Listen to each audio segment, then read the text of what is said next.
सोमवार व्रत से पाएं भगवान शिव की असीम कृपा। जानें सोमवार व्रत कथा, इसका महत्व और लाभ, सुख शांति के मार्ग पर बढ़ें। सोमवार व्रत कथा। भगवान शिव शीघ्र प्रसन्न होने वाले और बहुत ही भोले स्वभाव के माने जाते हैं, इसीलिए तो उन्हें भोलेनाथ कहा जाता है।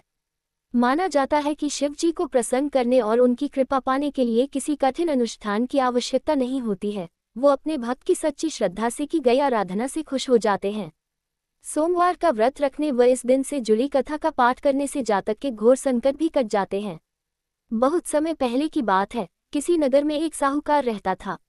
उसका घर धन धान्य व सभी सुख सुविधाओं से भरा हुआ था, बस कमी थी तो एक संतान थी।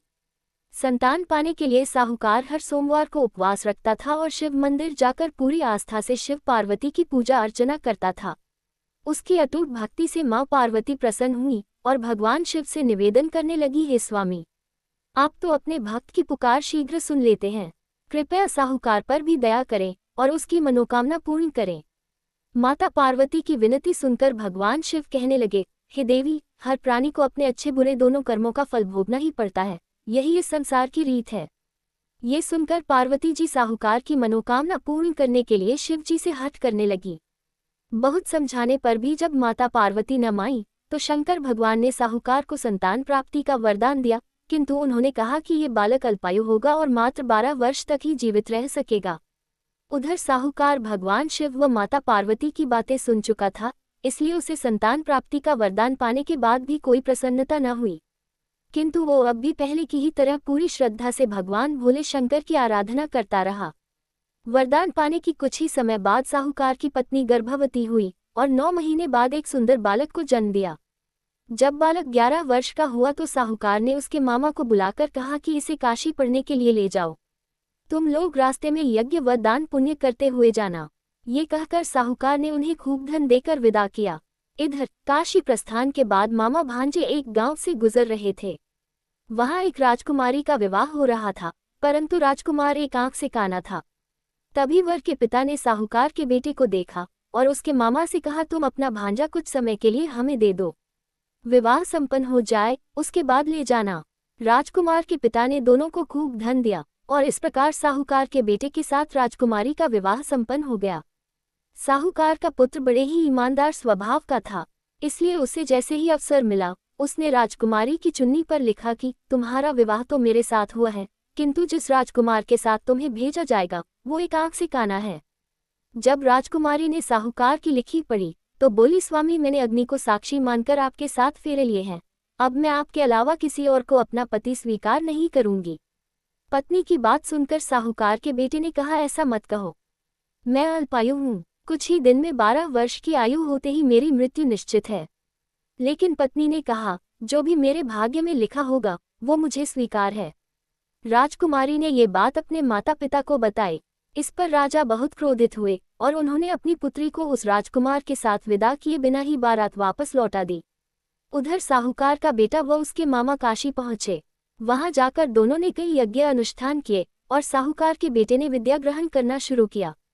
जिस दिन बालक 12 वर्ष का हुआ उस दिन भी मामा भांजे दोनों यज्ञ करने जा रहे थे, किंतु अचानक साहूकार के बेटे की तबीयत बिगड़ने लगी। उसने अपने मामा से कहा, मामा, मेरी तबीयत कुछ ठीक नहीं लग रही है। ये सुनकर मामा ने उसे अंदर जाकर आराम करने को कहा। बालक अंदर जाकर आराम करने लगा, किंतु आज ही के दिन उसकी मृत्यु निश्चित थी, अतः कुछ ही समय में उसके प्राण निकल गए। भांजे की मृत्यु होने पर मामा विलाप करने लगे। संयोगवश उसी समय भोलेनाथ व पार्वती जी उसी रास्ते से जा रहे थे। माता पार्वती ने शिव जी से कहा, हे स्वामी, ये करुण स्वर किस ओर से आ रहा है, मुझसे ये सहन नहीं हो रहा है, कृपया आप इस व्यक्ति के कष्टों का निवारण करें। माता पार्वती की विनती सुनकर जब भगवान शिव मृत बालक के पास पहुंचे तो देखा कि ये तो उसी साहूकार का पुत्र है जिसका जन्म मेरे वरदान स्वरूप हुआ था और अब इसका जीवन पूरा हो चुका है। माता पार्वती दुखी होकर कहने लगी कि हे प्रभु, इस बालक को मृत देखकर इसके माता पिता वियोग में अपने प्राण त्याग देंगे, इसलिए कृपया आप मेरी विनती सुने और इस बालक को जीवनदान दें। पार्वती जी के निवेदन पर भोलेनाथ ने उस बालक को जीवनदान का वरदान दिया। शंकर जी के आशीर्वाद स्वरूप बालक फिर से जीवित हो गया। उसने अपनी शिक्षा पूरी की और अपने मामा के साथ नगर लौट पड़ा। दोनों चलते चलते उस नगर में पहुंचे जहां राजकुमारी के साथ बालक का विवाह हुआ था। वहां पहुंचकर उन्होंने एक यज्ञ का आयोजन किया जिसमें उस नगर के राजा यानी राजकुमारी के पिता भी शामिल हुए। उन्होंने साहूकार के बेटे को देखते ही पहचान लिया और महल में ले जाकर उसका खूब आदर सत्कार किया।